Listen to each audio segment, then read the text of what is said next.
So guys next हम discuss करेंगे scanf function के बारे में। तो फ्रेंड्स स्कैनएफ फंक्शन क्या करता है, जैसे हमारा प्रिंटएफ फंक्शन किसी भी वैल्यू को टर्मिनल पे डिस्प्ले करवाता है या फिर उसको प्रिंट करता है, ऐसे ही जो स्कैनएफ फंक्शन है वो क्या करता है, वो यूज़र से वैल्यू को एक्सेप्ट करता है। मतलब कि वो यूज़र को बोलता है कि आप कोई वैल्यू एंटर करो और वो उस वैल्यू को एक पर्टिकुलर वेरिएबल के अंदर स्टोर करवा देता है। ठीक है, तो ये हम आज डिस्कस करेंगे स्कैनर फंक्शन के बारे में कि कैसे हम इसको यूज़ करते हैं।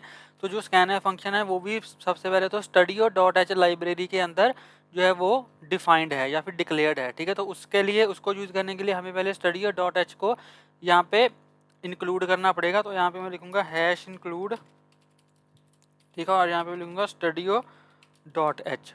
ठीक है, तो ये हमारी जो स्टडियो डॉट एच है वो यहाँ पे इंक्लूड हो चुकी है। अब यहाँ पे मैं लिखूँगा इंट मेन, और मेन फंक्शन के अंदर हम अपनी प्रोग्राम की बॉडी लिखेंगे।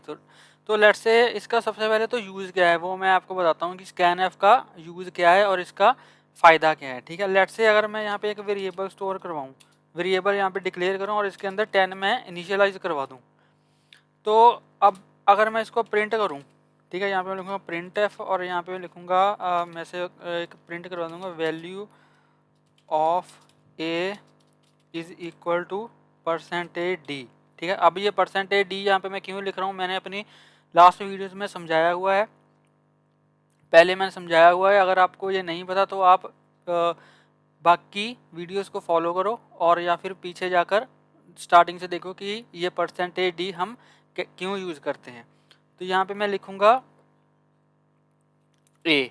ठीक है, अब मैं इसको यहाँ पे सेमीकोलन डाल दूंगा और यहाँ पे मैं लिखूँगा रिटर्न ज़ीरो। रिटर्न ज़ीरो मैंने क्यों किया, क्योंकि हमारा जो मेन फंक्शन है वो इंट टाइप का है, इसलिए ये कोई ना कोई वैल्यू इंटीजर वैल्यू रिटर्न करेगा। तो यहाँ पे मैं इसको सेव करूँगा, सेव करने के बाद इसको यहाँ पे कंपाइल करूँगा। कंपाइल करने के लिए यहाँ पे मैं लिखूँगा GCC, यहाँ पे मैं लिखूँगा GCC और यहाँ पे लिखूँगा scanf.c। यहाँ पे एंटर प्रेस करूँगा और ये बोल रहा है no input files. Okay, scanf के मैंने लगता है स्पेलिंग गलत कर दिया, माय बैड। यहाँ पे मैं लिखूँगा स्कैनएफ और यहाँ पे एंटर प्रेस करूँगा तो यहाँ पे हमारी जो फाइल है ये देखिए कंपाइल हो चुकी है। अब जैसे मैं ए प्रेस करके टैब प्रेस करूँगा तो ये ./a.exe ऐसे ये खुद ब खुद जो है वो कंप्लीट हो जाएगा। ठीक है, इसको मैं अब एंटर प्रेस करके रन करूँगा तो यहाँ पे ये देखिए बोल रहा है वैल्यू ऑफ ए इज़ 10। अब यहाँ पे हो क्या रहा है कि ये हमारा जो प्रोग्राम है ये डायनामिक नहीं है, ये स्टैटिक है। स्टैटिक कैसे है, मैं जितनी बार भी इस प्रोग्राम को यहाँ पे रन करूँगा, ठीक है, जितनी बार भी मैं इस प्रोग्राम को रन करूँगा उतनी बार ही हमारा ए के अंदर 10 असाइन होगा, क्योंकि हमने हार्ड कोडेड ए के अंदर उसको 10 असाइन करवाया है। ठीक है, लेकिन अगर मैं चाहता हूँ कि हम जब भी प्रोग्राम रन हो यूज़र अपनी मर्जी से इसके अंदर कोई भी वैल्यू असाइन करवाए, तो उसके लिए हम क्या करेंगे, हम स्कैनएफ का यूज़ करेंगे। तो यहाँ पे मैं अगर इसको सबसे पहले इसको हटा देता हूँ यहाँ से। ठीक है, मैंने यहाँ पे क्या किया, सिर्फ ए को यहाँ पे डिक्लेयर कर दिया। मैंने सिर्फ कंपाइलर को बताया है कि मैं ए नेम का एक वेरिएबल यहाँ पे यूज़ कर रहा हूँ, लेकिन उसके अंदर मैंने अभी कोई वैल्यू असाइन नहीं करवाई है।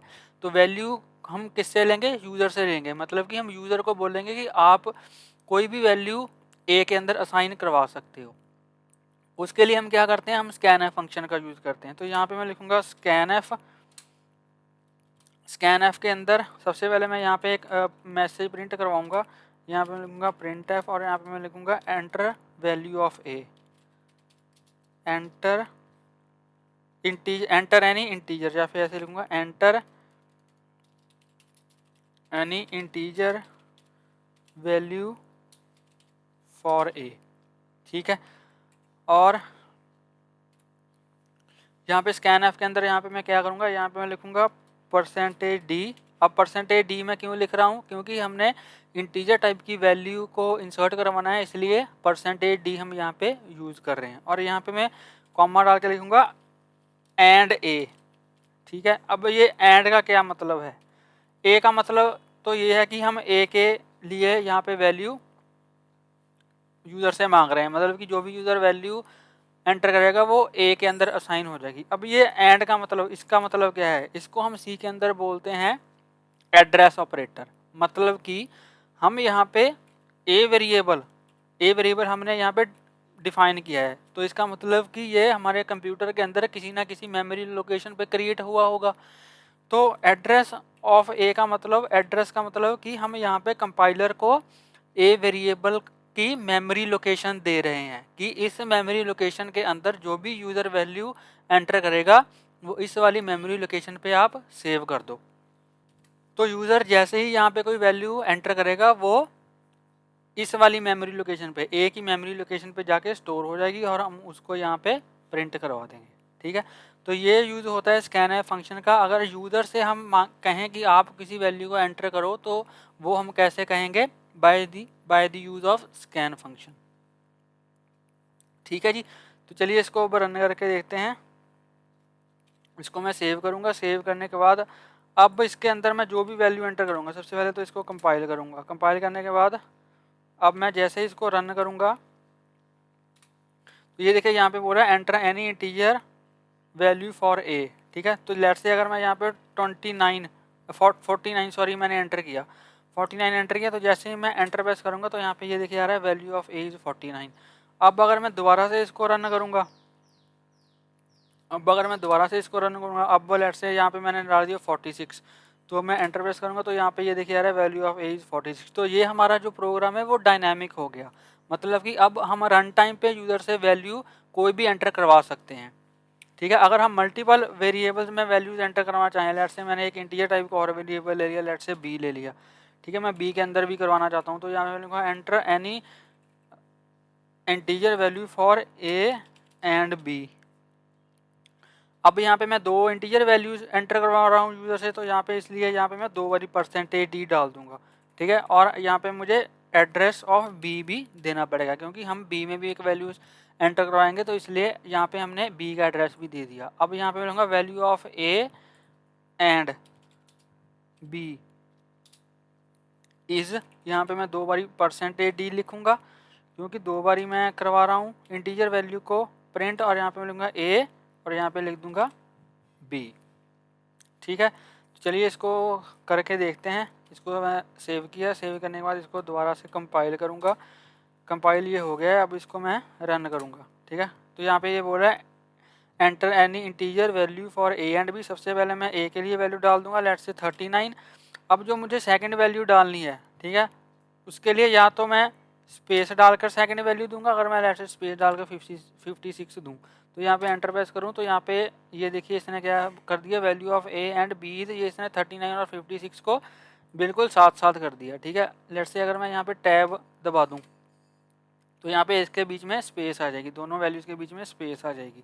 और मैं इसको सेव करूँ, सेव करके दोबारा से कंपाइल करूँ, फिर से इसको रन करूँ।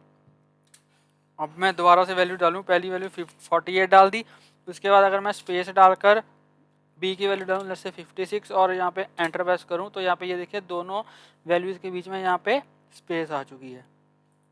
ठीक है जी, और लेट्स से अगर मैं बी किसी और टाइप का वेरिएबल है, लेट्स से मेरे पास अगर जो बी है वो किसी और टाइप का वेरिएबल है, लेट्स से यहाँ पे ये कैर टाइप का वेरिएबल है, बी कैट लिख दिया, सॉरी कैर बी। और यहाँ पे मैं सबसे पहले ए में जो वैल्यू साइन करवाऊंगा वो इंटीजर है, इसलिए यहाँ पे मैं %d लिखूंगा। उसके बाद बी जो है वो कैरेक्टर टाइप का है, इसलिए यहाँ पे मैं लिख दूंगा सी। ठीक है, और यहाँ पे जो मैं यूजर से वैल्यू मांग रहा हूँ बी के लिए वो भी कैरेक्टर वैल्यू ही होगी, इसलिए मैं यहाँ पे सी लिख रहा हूँ। और यहाँ पे लूँगा print any enter any integer value for ए। ठीक है, फॉर ए, और यहाँ पे मैं /n डाल दूंगा। /n का मतलब कि न्यू लाइन। ठीक है, इसका मतलब होता है कि जो कर्सर है वो न्यू लाइन में चला जाएगा। और यहाँ पे मैं लिखूंगा प्रिंट एफ, और यहाँ पे लिख दूंगा मैं enter any character value for B, और यहाँ पे भी मैं /n डाल दूंगा। ठीक है, तो इसको मैं सेव करूँगा। सेव करने के बाद यहाँ पे मैं इसको कंपाइल करूँगा। कंपाइल करने के बाद इसको रन करूँगा तो यहाँ पे ये बोल रहा है देखिए enter any integer value for A और enter any character value for B. तो सबसे पहले मैं इंटीजर वैल्यू डालूंगा यहाँ पे लेट से 20, उसके बाद मैं एंटर प्रेस करूँगा तो इसने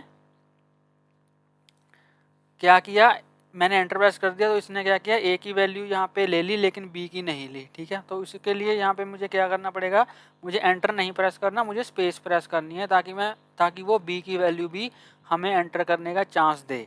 ठीक है, तो इसलिए मैं इसको दोबारा से यहाँ पे रन करूँगा। यहाँ पे मैं लिखूँगा एंटर एनी इंटीजर वैल्यू लेट से 49, उसके बाद स्पेस डालूंगा और फिर कैरेक्टर वैल्यू डाल दूंगा लेट से एस। ठीक है, तो यहाँ पे एंटर प्रेस करूँगा तो यहाँ पे ये बोल रहा है, ये देखिए enter value of A and B is 49। तो ये यहाँ पे क्या कर रहा है, ये बी की वैल्यू को यहाँ पे असाइन नहीं करवा रहा। तो यहाँ पे हमें क्या करना पड़ेगा, आई थिंक यहाँ पे हमें स्पेस डालनी पड़ेगी। ठीक है, जो फर्स्ट वैल्यू हम यहाँ पे ले रहे हैं और सेकंड वैल्यू ले रहे हैं उसके बीच में हमें यहाँ पे स्पेस डालनी पड़ेगी। तो अगर हम मल्टीपल वैल्यू यूज़र से इंसर्ट करवा रहे हैं तो यहाँ पे जो हमारे फॉर्मेट स्ट्रिंग है इनके अंदर आपको स्पेस डालनी पड़ेगी। अगर आप इनके बीच में स्पेस नहीं डालोगे तो ये सिर्फ वन वैल्यू ही यूज़र से एक्सेप्ट करेगा। ठीक है, अगर मैं इसको स्पेस डाल दूँ, स्पेस डालकर यहाँ पे मैं इसको दोबारा से प्रोग्राम को रन करूं, ठीक है, और यहाँ पे दोबारा से इसको करूं तो यहाँ पे ये देखिए बोल रहा है enter any integer value for ए। तो इंटीजर वैल्यू लेट से यहाँ पे मैं 59 डाल देता हूँ। उसके बाद यहाँ पे मैं एंटर प्रेस करूँगा और यहाँ पे enter any integer value for B, तो sorry character value for B, तो उसके लिए यहाँ पे मैं एस डाल दूंगा और मैं एंटर प्रेस करूँगा तो यहाँ पे ये देखिए बोल रहा है value of A and B is 49 and S. ठीक है, अब ये दो वैल्यू यहाँ पे यूज़र से एक्सेप्ट कर रहा है। ठीक है जी, तो ये हमारा स्कैनफ फंक्शन। आई होप आपको जो स्कैनफ फंक्शन की जो फंक्शनैलिटी है ये कैसे वर्क करता है वो आपको अच्छे से समझ आया होगा।